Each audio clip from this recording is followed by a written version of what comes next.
हरे कृष्ण। श्रीमद् भागवतम चतुर्थ स्कंद 10वां 11वां 12वां अध्याय। 10वां अध्याय उत्तम का मारा जाना, ध्रुव का जक्षों के साथ युद्ध। मैत्र जी कहते, विदुर जी, ध्रुव ने प्रजापति शिशुमार की पुत्री भ्रमी के साथ विवाह किया। उससे उनके कल्प और वत्सर नाम के 2 पुत्र हुए। महाबली ध्रुव की दूसरी स्त्री वायुपुत्री इला थी। इससे इनके उत्कल नाम के एक पुत्र और एक कन्या रत्न का जन्म हुआ। उत्तम का अभी विवाह नहीं हुआ था कि एक दिन शिकार खेलते समय उसे हिमालय पर्वत पर एक बलवान यक्ष ने मार डाला।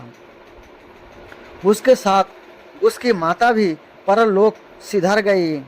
ध्रुव ने जब भाई के मारे जाने का समाचार सुना तो वे क्रोध, शोक और उद्वेग से भरकर एक विजयप्रद रथ पर सवार हो यक्ष के देश में जा पहुँचे। उन्होंने उत्तर दिशा में जाकर हिमालय की घाटी में यक्ष से भरी हुई अलकापुरी देखी। उसमें अनेकों भूत प्रेत, पिशाच आदि रुद्रानुचर रहते थे। विदुर जी, यहाँ पहुंचकर महाबाहु ध्रुव ने अपना शंख बजाया तथा संपूर्ण आकाश और दिशाओं को बुझा दिया। उस शंख ध्वनि से यक्ष पत्नियां बहुत ही डर गई। उनकी आंखें भय से कातर हो उठी। बीरबर विदुर जी, महाबलवान यक्षों वीरों को यह शंखनाद सहन ना हुआ, इसलिए ये तरह तरह के अस्त्र शस्त्र लेकर नगर के बाहर निकाल आए और ध्रुव पर टूट पड़े। महारथी ध्रुव प्रचंड धनुर्धर थे। उन्होंने एक ही साथ उनमें से प्रत्येक को 3-3 बाण मारे। उन सभी ने जब अपने अपने मस्तक में 3-3 बाण लगे देखे तब उन्हें यह विश्वास हो गया कि हमारी हार अवश्य होगी। ये ध्रुव जी के इस अद्भुत पराक्रम की प्रशंसा करने लगे। फिर जैसे सर्प किसी के पैरों का आघात नहीं सहते, उसी प्रकार ध्रुव के इस पराक्रम को ना सहकर उन्होंने भी उनके बाणों के जवाब में एक ही साथ उनसे पराक्रमी प्रशंसा करने लगे। फिर जैसे सर्प किसी के पैरों का आघात नहीं सहते, उसी प्रकार ध्रुव के इस पराक्रम को ना सहकर उन्होंने भी उनके बाण के जवाब में एक ही साथ उनसे दूने 6-6 बाण छोड़े। यक्ष की संख्या 13 अच्युत अर्थात 1,30,000 थी। उन्होंने ध्रुव जी का बदला लेने के लिए अत्यंत कुपित होकर रथ और सारथी के सहित उन पर परिख, खड़ग, प्रास, त्रिशूल, हर्षा, शक्ति, रिष्टि, सुभुंडी, चित्र विचित्र पंखदार बाणी की वर्षा की। इस भीषण शस्त्र वर्षा से ध्रुव जी बिल्कुल ढक गए। तब लोगों की उनका दिखाना वैसे ही बंद हो गया जैसे भारी वर्षा से पर्वत का। उस समय जो सिद्धगण आकाश में स्थित होकर वह दृश्य देख रहे थे, ये सब हाय हाय करके कहने लगे, आज यक्ष सेना रूप समुद्र में डूबकर यह मानव सूर्य अस्त हो गया। यक्ष लोग अपनी विजय की घोषणा करते हुए युद्ध क्षेत्र में सिंह की तरह गरजने लगा। इसी बीच में ध्रुव जी का रथ एकाएक वैसे ही प्रकट हो गया जैसे कोहरे में से सूर्य भगवान निकल आते हैं। ध्रुव जी ने अपने दिव्य धनुष की टंकार करके शत्रुओं के दिल दहला दिए और फिर प्रचंड बाणों की वर्षा करके उनके अस्त्र शस्त्र को इस प्रकार छिन्न भिन्न कर दिया जैसे आंधी बादलों को तितर बितर कर देती है।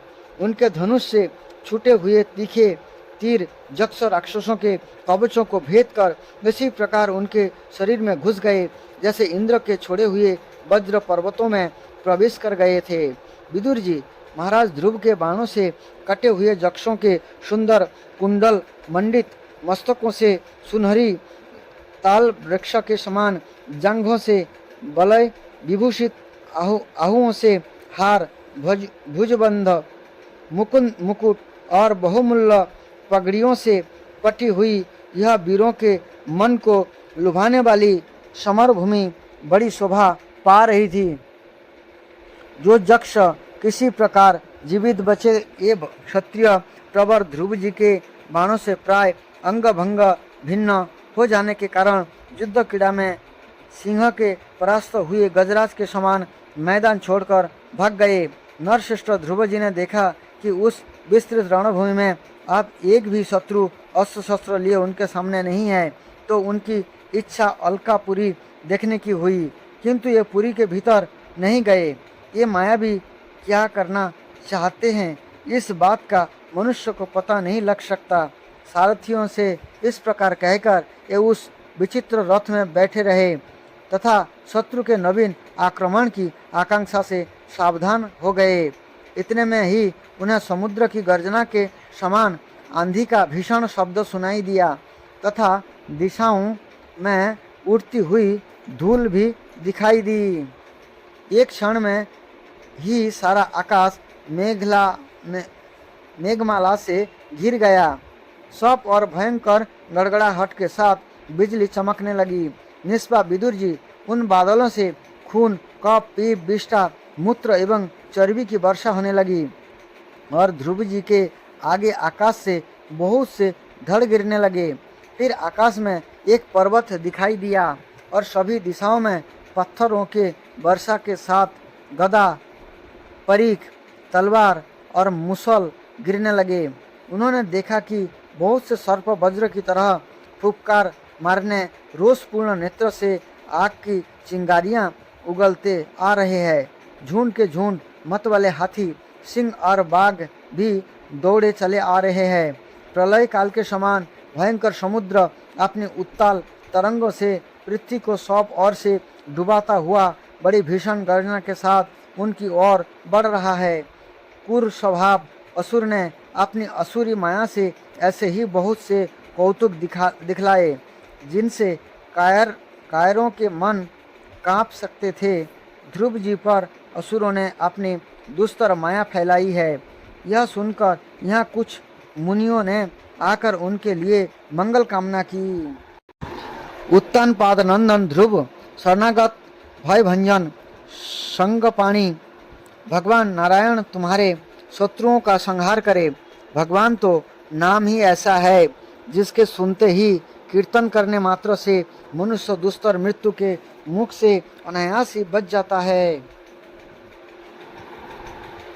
11वां अध्याय, स्वयंभू मनु का ध्रुव जी के युद्ध बंद करने के लिए समझाना।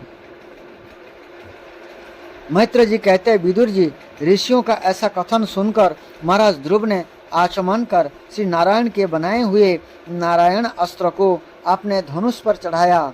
उस बाण के चढ़ाते ही यक्ष द्वारा रची हुई नाना प्रकार की माया उसी क्षण नष्ट हो गए। जिस प्रकार ज्ञान का उदय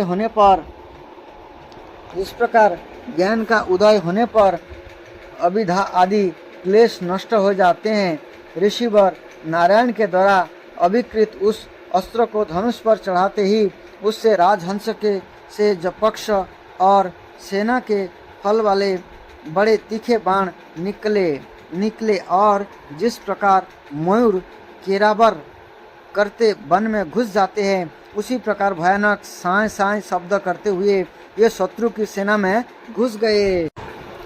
उन तीखी धार वाले बाणों ने शत्रुओं को बेचैन कर दिया। तब उस रणांगण में अनेकों यक्षों ने अत्यंत कुपित होकर अपने अस्त्र शस्त्र संभाले और जिस प्रकार गरुड़ के छोड़ने से बड़े बड़े सर्प फन उठाकर उनकी ओर दौड़ते हैं, उसी प्रकार वे इधर उधर से ध्रुव जी पर टूट पड़े।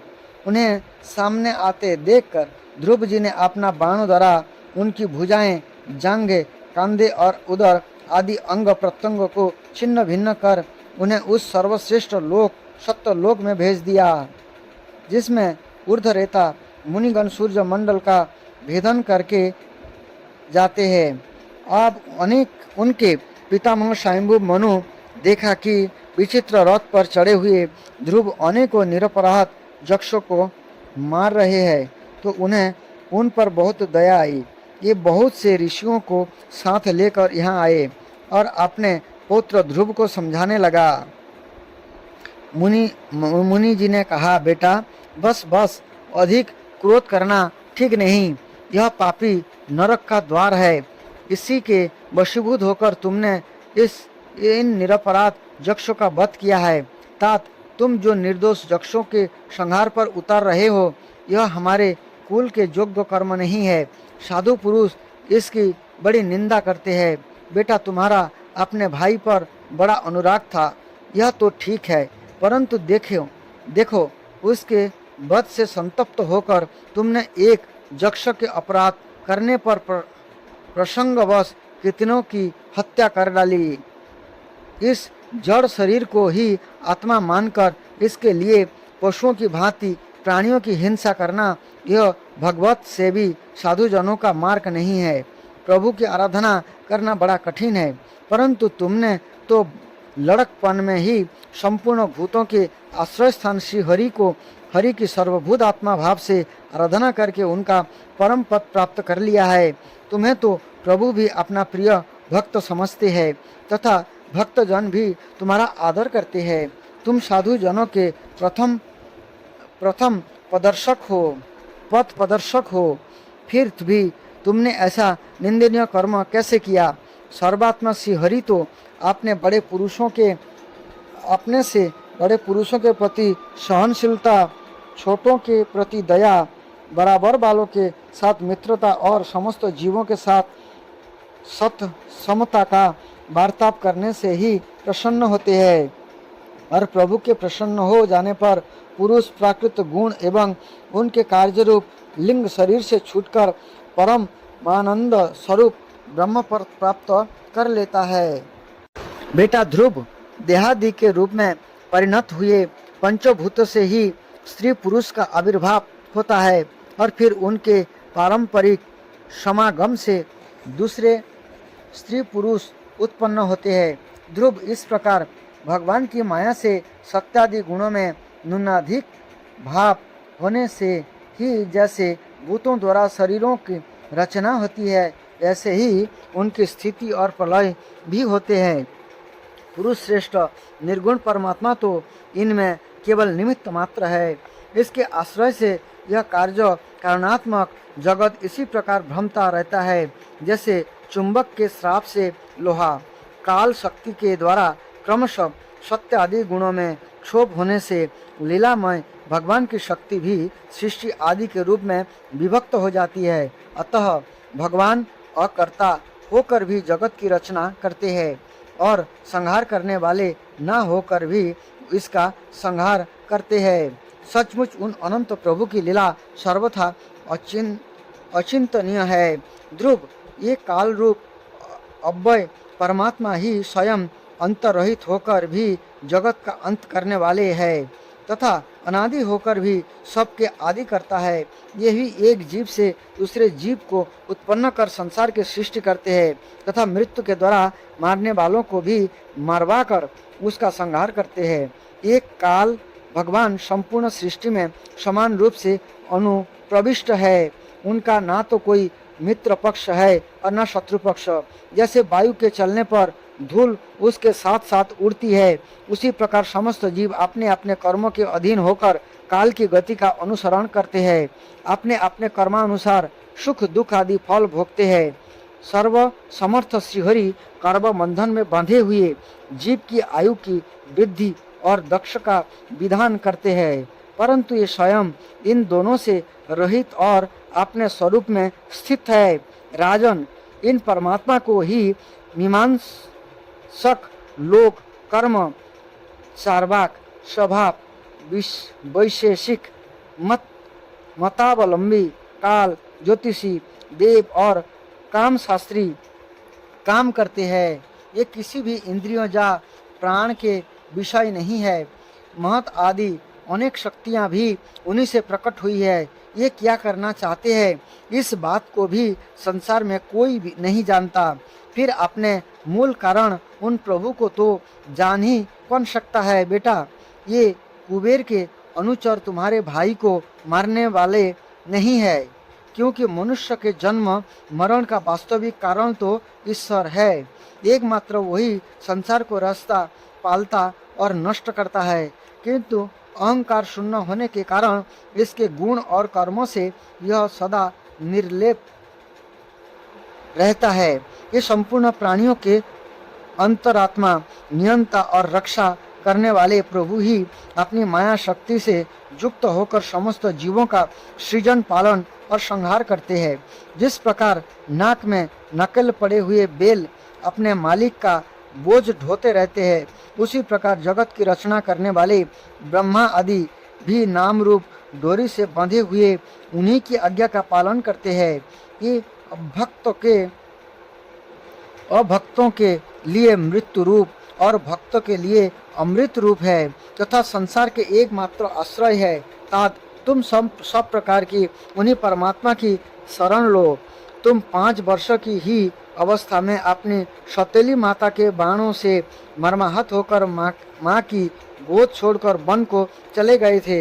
यहाँ तपस्या द्वारा जिन ऋषिकेश भगवान की आराधना करके तुमने त्रिलोक से ऊपर ध्रुव पद प्राप्त किया है, और जो तुम्हारे वैर भावहीन सरल हृदय में वात्सल्यवश विशेष रूप से विराजमान हुए थे, उन निर्गुण, अद्वितीय, अविनाशी और नित्य मुक्त परमात्मा को अध्यात्म दृष्टि से अपने अंतःकरण में ढूंढो।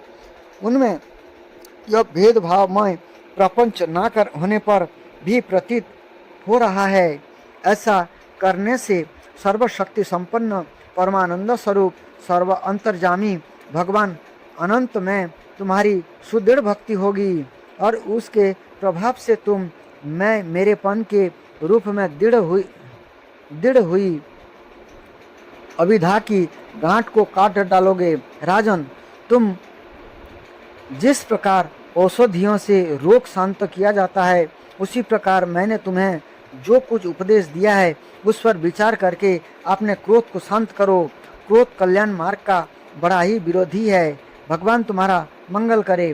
क्रोध के वशीभूत हुए पुरुष से सभी लोगों को बड़ा भय होता है, इसलिए जो बुद्धिमान पुरुष ऐसा चाहता है कि मुझसे किसी भी प्राणी को भय ना हो और मुझे भी किसी से भय ना हो, उसे क्रोध के वश में कभी ना होना चाहिए।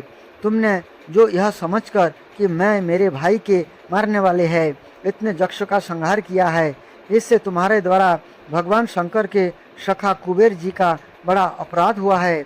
इसलिए बेटा, जब तक कि महापुरुष का तेज हमारे कुल को आक्रांत नहीं कर लेता, इसके पहले ही विनम्र भाषण और विनय के द्वारा शीघ्र उन्हें प्रसन्न कर लो। इस प्रकार स्वयंभू मनु ने अपने पौत्र ध्रुव को शिक्षा दी। तब ध्रुव जी ने उन्हें प्रणाम किया। इसके पश्चात ये महर्षियों के सहित अपने लोक को चले गए। 12वां अध्याय। ध्रुव जी को कुबेर का वरदान और विष्णु लोक की प्राप्ति। मैत्र जी कहते हैं, विदुर जी, ध्रुव का क्रोध शांत हो गया है और ये यक्ष के वध से निवृत्त हो गए हैं। यह जानकर भगवान कुबेर यहाँ आए। उस समय यक्ष, चारण और किन्नर लोग उसकी स्तुति कर रहे थे। उन्हें देखते ही ध्रुव जी हाथ जोड़कर खड़े हो गए। तब कुबेर ने कहा, श्री कुबेर जी बोले, शुद्ध हृदय क्षत्रिय कुमार, तुमने अपने दादा के उपदेश से ऐसा दुस्तज बैर त्याग दिया, इससे मैं तुम पर बहुत प्रसन्न हूँ।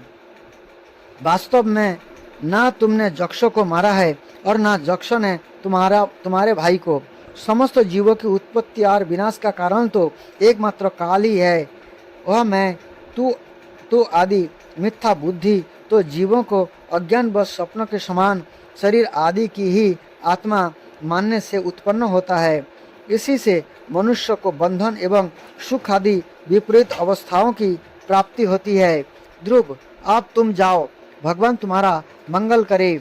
तुम संसार पास से मुक्त होने के लिए सब जीवों में समदृष्टि रखकर सर्वभूतात्मा भगवान श्री हरि का भजन करो। ये संसार पास का छेदन करने वाले हैं तथा संसार की उत्पत्ति आदि के लिए अपनी त्रिगुणात्मिका माया शक्ति से युक्त होकर भी वास्तव में उससे रहित है। उनके चरण कमल ही सबके लिए भजन करने योग्य है। प्रियवर, हमने सुना है कि तुम सर्वदा भगवान कमलनाथ के चरण कमलों के समीप रहने वाले हो, इसलिए तुम अवश्य ही वर पाने योग्य हो। ध्रुव, तुम्हें जिस वर की इच्छा हो मुझसे निसंकोच एवं निशंक होकर मांग लो। मैत्र जी कहते, विदुर जी, जक्षराज कुबेर जब इस प्रकार वर मांगने के लिए आग्रह किया तो महाभागवत महामती ध्रुव ने उनसे वही मांगा कि मुझे श्री हरि की अखंड स्मृति बनी रहे, जिससे मनुष्य सहज ही दुस्तर संसार को पार कर जाता है। इड बिडा के पुत्र कुबेर जी ने बड़े प्रसन्न मन से उन्हें भगवत स्मृति प्रदान की। फिर उनके देखते ही देखते ये अंतर्धन हो गए। इसके पश्चात ध्रुव जी भी अपने राजधानी को लौट आए। यहाँ रहते हुए उन्होंने बड़े बड़े दक्षिणा वाले यज्ञों से भगवान यज्ञ पुरुष की आराधना की। भगवान ही द्रव्य, क्रिया और देवता संबंधी समस्त कर्म और इसके फल है, तथा ये ही कर्म फल के दाता भी है। सर्वपाधि शून्य सर्वात्मा श्री अच्युत में प्रबल वेग युक्त भक्ति भाव रखते हुए ध्रुव जी अपने में और समस्त प्राणियों में सर्वव्यापक श्री हरि को ही विराजमान देखने लगे। ध्रुव जी बड़े ही शील संपन्न ब्राह्मण भक्त, दीन वत्सल और धर्म मर्यादा के रक्षक थे। उनकी प्रजा उन्हें साक्षात पिता के समान मानती थी। इस प्रकार तरह तरह के ऐश्वर्य भोग से पुण्य का और भोगों को त्याग पूर्वक यज्ञ आदि कर्म के अनुष्ठान से पाप का क्षय करते हुए उन्होंने 36,000 वर्ष तक पृथ्वी का शासन किया। जितेंद्रिय महात्मा ध्रुव ने इसी तरह अर्थ, धर्म और काम के संपादन में बहुत से वर्ष बिताकर अपने पुत्र उत्कल को राज सिंहासन सौंप दिया। इस संपूर्ण दृश्य प्रपंच को अभिधा रचित स्वप्न और गंधर्व नगर के समान माया से अपने में ही कल्पित मानकर और यह समझकर कि शरीर, स्त्री, पुत्र, मित्र, सेना, भरा पूरा खजाना, जानाने महल, सुरम्य विहार भूमि और समुद्र पर्यंत भूमंडल का राज्य, ये सभी काल के गाल में पड़े हुए हैं। ये बद्रिका आश्रम को चले गए। वहाँ उन्होंने पवित्र जल में स्नान कर इंद्र आदि को विशुद्ध शांत किया। फिर स्थिर आसन से बैठकर प्राणायाम द्वारा वायु को वश में किया। तदंतर मन के द्वारा इंद्रियों को बाह्य विषय से हटाकर मन को भगवान के स्थूल विराट रूप में स्थिर कर दिया। उसी विराट रूप का चिंतन करते करते ये अंत में धाता और ध्येय के भेद से शून्य निर्विकल्प समाधि में लीन हो गए और उस अवस्था में विराट रूप का भी परित्याग कर दिया। इस प्रकार भगवान श्री हरि के प्रति निरंतर भक्ति भाव का प्रवाह चलते रहने से उनके नेत्र में बार बार आनंद अश्रु की बाढ़ सी आ जाती थी। इससे उनका हृदय द्रवीभूत हो गया और शरीर में रोमांच हो गया। फिर देहाभिमान गलित हो जाने से उन्हें मैं ध्रुव हूँ इसकी स्मृति भी ना रही। इसी समय ध्रुव जी ने आकाश से एक बड़ा ही सुंदर विमान उतारते देखा। यह अपने प्रकाश से दसों दिशाओं को आलोकित कर रहा था, मानो पूर्णिमा का चंद्र ही उदय हुआ है। उसमें 2 श्रेष्ठ पार्षद गदाओं का सहारा लिए खड़े थे।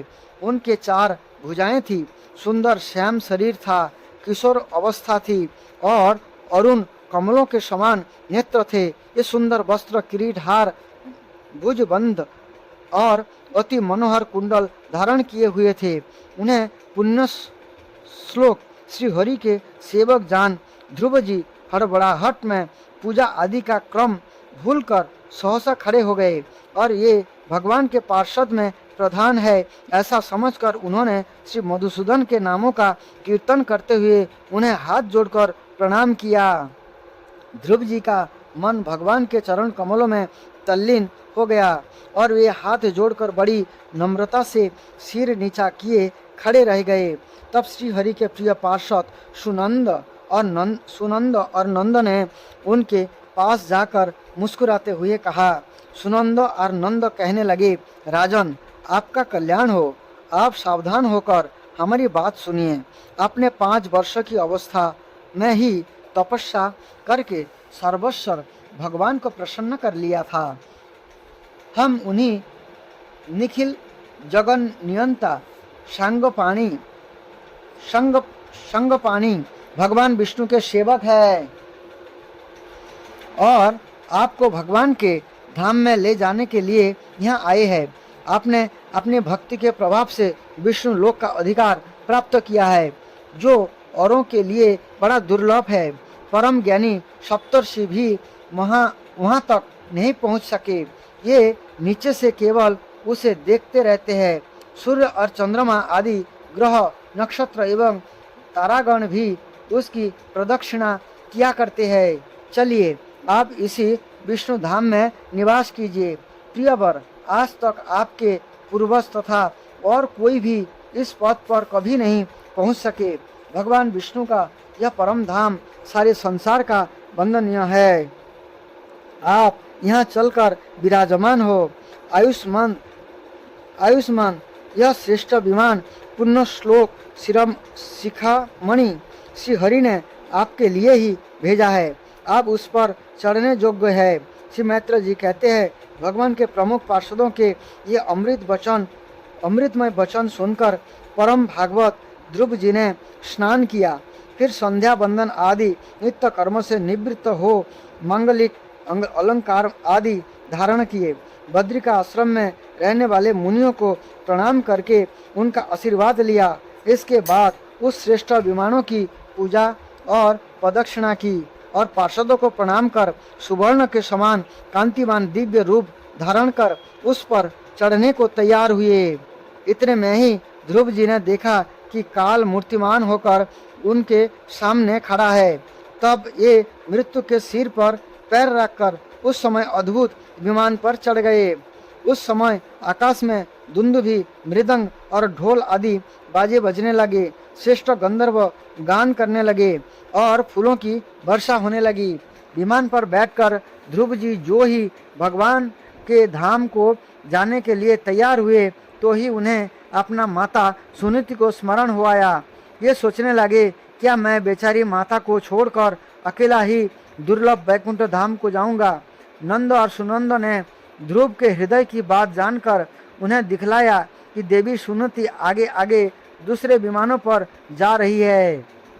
उन्होंने क्रमशः सूर्य आदि सभी ग्रह देखे। मार्ग में जहाँ तहाँ विमानों पर बैठे हुए देवता और उनकी प्रशंसा करते हुए फूलों की वर्षा करते जाते थे।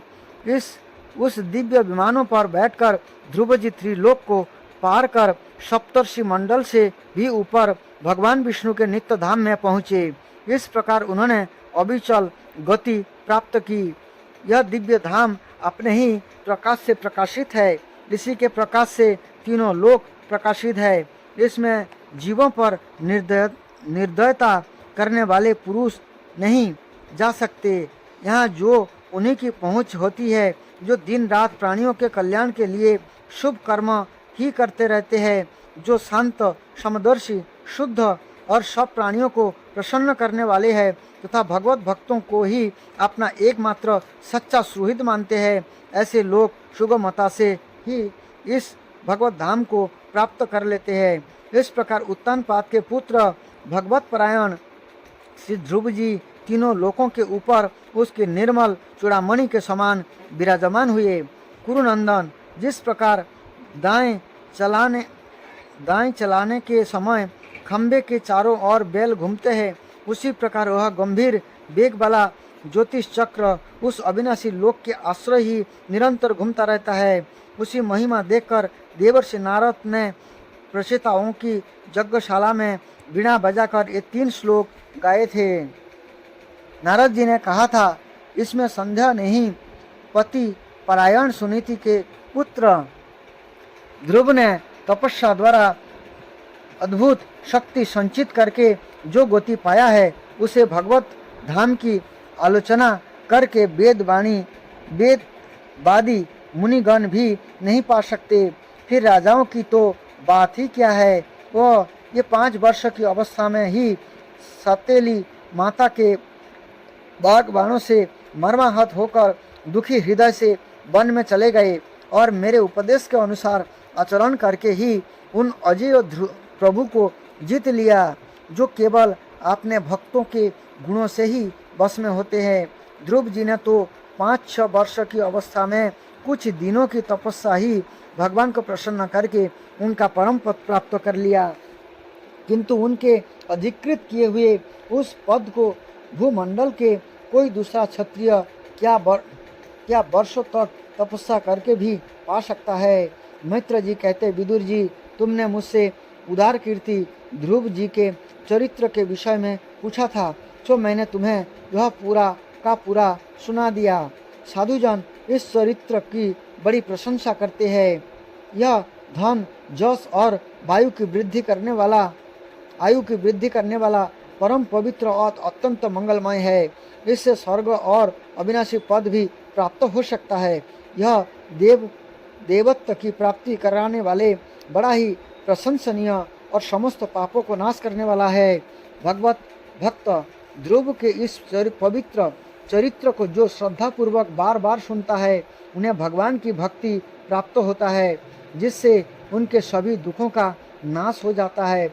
इसे श्रवण करने वालों की शिला आदि गुणों की प्राप्ति होती है। जो महत्व चाहते हैं, उन्हें महत्व की प्राप्ति कराने वाला स्थान मिलता है।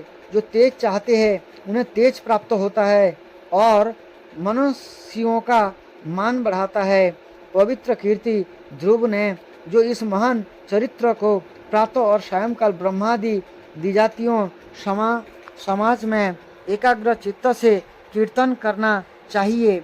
भगवान की परम पवित्र चरणों की शरण में रहने वाले जो पुरुष इसे निष्काम भाव से पूर्णिमा, अमावस्या, द्वादशी, श्रवण नक्षत्र स्थित तिथिक्षय, व्यतीतपात, संक्रांति अथवा रविवार के दिन श्रद्धालु पुरुषों को सुनाता है, यह संयम अपने आत्मा में ही संतुष्ट रहने लगता है और सिद्ध हो जाता है। यह साक्षात भविष्य भगवद्दिशक अमृतमय ज्ञान है। जो लोग भगवान मार्ग के मर्म से अनभिज्ञ है, उन्हें जो कोई इसे प्रदान करता है, इस दिन वत्सल कृपालु पुरुष पर